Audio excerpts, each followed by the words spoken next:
بسم الله الرحمن الرحيم. عن عبد الله رضي الله تعالى عنه قال قال المقداد يوم بدر يا رسول الله إنا لا نقول لك كما قالت بنو إسرائيل لموسى فاذهب أنت وربك فقاتلا إنا هاهنا قاعدون ولكن امض ونحن معك. رواہ البخاری۔ حضرت عبداللہ ابن مسعود بیان کرتے ہیں کہ جنگ بدر کے موقع پر حضرت مقداد ابن اسود نے کہا تھا، یا رسول اللہ، ہم آپ سے وہ بات نہیں کہیں گے جو بنی اسرائیل نے موسیٰ علیہ السلام سے کہی تھی کہ آپ خود اور آپ کا خدا دونوں جا کے لڑیں، ہم تو یہیں بیٹھے ہیں، بلکہ یا رسول اللہ ہم تو یہ درخواست کریں گے کہ آپ چلیے، ہم آپ کے ساتھ جان دینے کو بھی حاضر ہیں۔ دوستو، بات ہو رہی ہے کہ محبت رسول صحابہ کرام سے سیکھنی چاہیے۔ یہ واقعہ جنگ بدر سے پہلے کا ہے کہ نبی کریم صلی اللہ علیہ وسلم مدینہ منورہ سے تو نکلے تھے حضرت ابو سفیان کے قافلے کے تعاقب کے لیے۔ قافلہ چلا گیا اور یہاں اطلاع پہنچ گئی کہ مکہ مکرمہ سے ایک بہت بڑا لشکر اسلحہ سے لیس وہ بدر کی طرف آ رہا ہے۔ نبی کریم صلی اللہ علیہ وسلم کی رائے تھی کہ ہمیں بدر کی طرف جانا چاہیے، اور نبی کریم صلی اللہ علیہ وسلم نے اس حوالے سے صحابہ کرام سے مشورہ کیا۔ حضرت انس کی روایت ہے مسند احمد میں، استشار النبی صلی اللہ علیہ وسلم مخرجہ الی بدر، حضور نے بدر کی طرف جانے کے لیے مشورہ کیا۔ فاشار علیہ ابو بکر، حضرت ابو بکر نے کہا یا رسول اللہ جی ضرور جانا چاہیے۔ ثم استشارہ، پھر حضور علیہ الصلوۃ والسلام نے مشورہ طلب کیا تو حضرت عمر نے مشورہ دیا جی یا رسول اللہ ضرور جانا چاہیے۔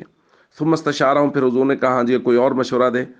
فقال بعض الانصار، بعض انصار نے کہا ایاکم یرید نبی اللہ صلی اللہ علیہ وسلم یا معشر الانصار، اے انصار کی جماعت، ایسا محسوس ہو رہا ہے کہ نبی کریم صلی اللہ علیہ وسلم تمہاری رائے جاننا چاہتے ہیں، کیونکہ مکہ مکرمہ سے جو لوگ حضور کے ساتھ آئے تھے یعنی مہاجرین، وہ تو ظاہر ہے ان کا تو اہل مکہ سے معاملہ تھا اور ان کی اہل مکہ سے ایک جنگ تھی۔ مدینہ منورہ میں رہنے والے انصار، ان کا تو اہل مکہ کے ساتھ کوئی جھگڑا نہیں تھا، تو نبی کریم صلی اللہ علیہ وسلم انصار صحابہ کرام کی رائے جاننا چاہتے تھے کہ وہ اس جنگ کے بارے میں کیا کہتے ہیں۔ تو اس وقت حضرت مقداد رضی اللہ تعالیٰ عنہ کھڑے ہوئے اور انہوں نے یہ جملہ کہا، یہ تاریخی جملہ، کہ یا رسول اللہ ہم بنی اسرائیل کی طرح نہیں ہیں کہ موسیٰ سے انہوں نے کہا تھا کہ آپ اور آپ کا رب جا کے لڑیں، ہم نہیں لڑیں گے، بلکہ یا رسول اللہ ہم تو ہر وقت ہمیشہ حاضر ہیں۔ والذی بعثک بالحق، یا رسول اللہ اس ذات کی قسم ہے جس نے آپ کو حق دے کر بھیجا، لو ضربت اکبادہا الی برق الغماد لاتبعناک، آپ برق الغماد تک جانے کے لیے بھی کہیں گے تو ہم آپ کے ساتھ چلیں گے، ہم پیچھے نہیں ہٹیں گے۔